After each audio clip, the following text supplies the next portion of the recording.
Mr. Amit Shah, who is in Assam as we speak. हमारे हेमंत विश्व शर्मा जी को मैं जरूर बधाई दूंगा, परंतु साथ में मैं विशेष बधाई देना चाहता हूं कि इन्होंने इसका नामकरण लसित बरफुकन के नाम से किया है। ये महान योद्धा जिसने असम को मुगलों के सामने विजय दिलाई, और मैं असम सरकार को बहुत बहुत बधाई और अभिनंदन करना चाहता हूं। भाइयों बहनों, मैं 7 साल का था तब मुझे लसित बरफुकन के व्यक्तित्व के बारे में पढ़ाया गया था, मगर जब तक ग्रेजुएशन किया एक भी पुस्तक में लसित बरफुकन कहीं सरकारी कोर्स में नहीं थे।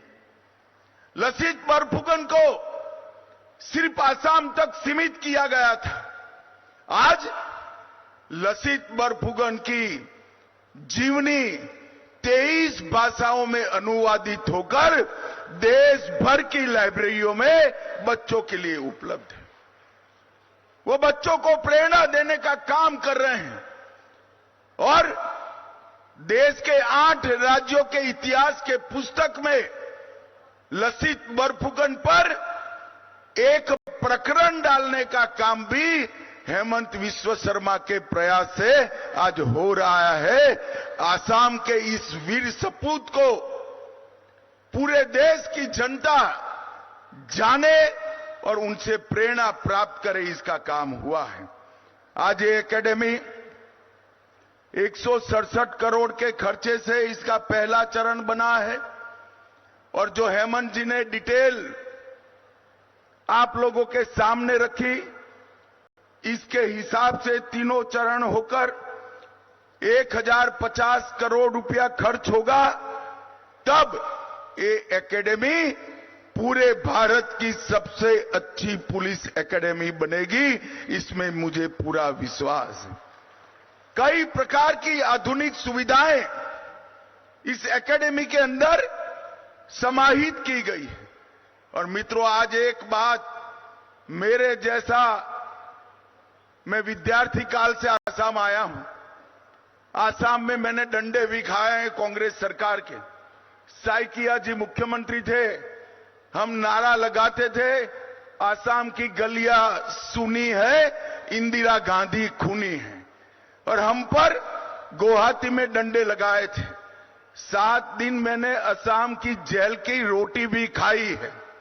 देश भर के लोग असम को बचाने के लिए यहां आते थे।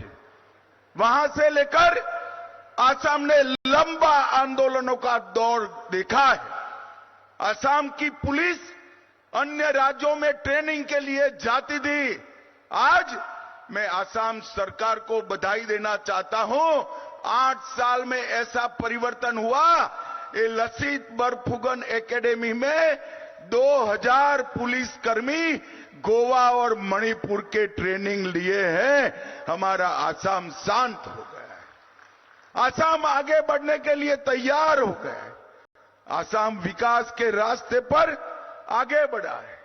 ये 10 साल में देश के नेता और प्रधानमंत्री नरेंद्र मोदी जी के नेतृत्व में असम के लिए बोडो समझौता हुआ 2020 में, कार्बी समझौता हुआ 21 में, आदिवासी शांति समझौता 22 में, उल्फा समझौता 23 में, असम मेघालय बॉर्डर समझौता 23 में, और असम अरुणाचल बॉर्डर समझौता भी हुआ। 10,000 से ज्यादा युवाओं हथियार डालकर मेन स्ट्रीम में आए हैं। जिस असम में एक जमाने में आंदोलन, गोलीबारी, आतंकवाद की चर्चा थी, वहां आज सबसे आधुनिक इंडस्ट्री सेमीकंडक्टर की लगने का काम भी हो चुका है।